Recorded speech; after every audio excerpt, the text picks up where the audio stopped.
നമ്മളെ പലതും പഠിക്കാൻ എങ്ങനെ പോയാലും ഒരു 10-30 വയസ്സെങ്കിലും ആവും നമ്മൾ എല്ലാം പഠിച്ചു വരാനായിട്ട്. അപ്പം ഈ 30 വയസ്സ് ഇടയിലുള്ള കാലഘട്ടമേ ആരെന്ത് പറഞ്ഞാലും നമ്മൾ അതൊന്ന് ചിന്തിച്ച് ഇവർ പറയുന്നത് ശരിയാണോ എന്നൊക്കെ ചിന്തിച്ച് എന്ന് വെച്ചാൽ നമ്മളെ അഡ്വൈസ് ചെയ്തു തരുന്നവർ, വേറെ ആൾക്കാരെല്ലാം എന്ന് പറയുന്നതും കേൾക്കാതെ നമ്മളെ സ്നേഹമുള്ള ആൾക്കാർ പറയുന്നതെല്ലാം കുറച്ച് കേട്ട് അതിനെക്കുറിച്ച് ചിന്തിച്ച് മുന്നോട്ട് പോവുക.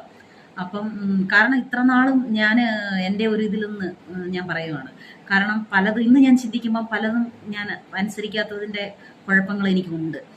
അപ്പോൾ ചിന്തിച്ച് നോക്കിയിട്ട് മുതിർന്നവർ പറയുന്നതൊക്കെ അനുസരിച്ച് അച്ഛനോ അമ്മയോ അല്ലെങ്കിൽ നമ്മുടെ റിലേഷനോ ആര് പറയുന്നത് കുറച്ച് അനുസരിച്ച് മുന്നോട്ട് പോവുക. കാരണം നമ്മൾ പലതും പഠിക്കാനായിട്ട് ഇപ്പോഴും പകുതിയും പഠിച്ചിട്ടില്ല.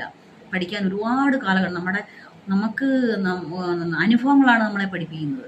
അതുകൊണ്ട് നമുക്ക് പല അനുഭവങ്ങളും വന്ന് നമ്മൾ പഠിച്ചു വരുമ്പോഴത്തേന് നമ്മുടെ നല്ല കാലമൊക്കെ പോകും. അപ്പം നല്ല അനുഭവമുള്ളവർ പറയുന്നത് കേട്ട് നടക്കുക.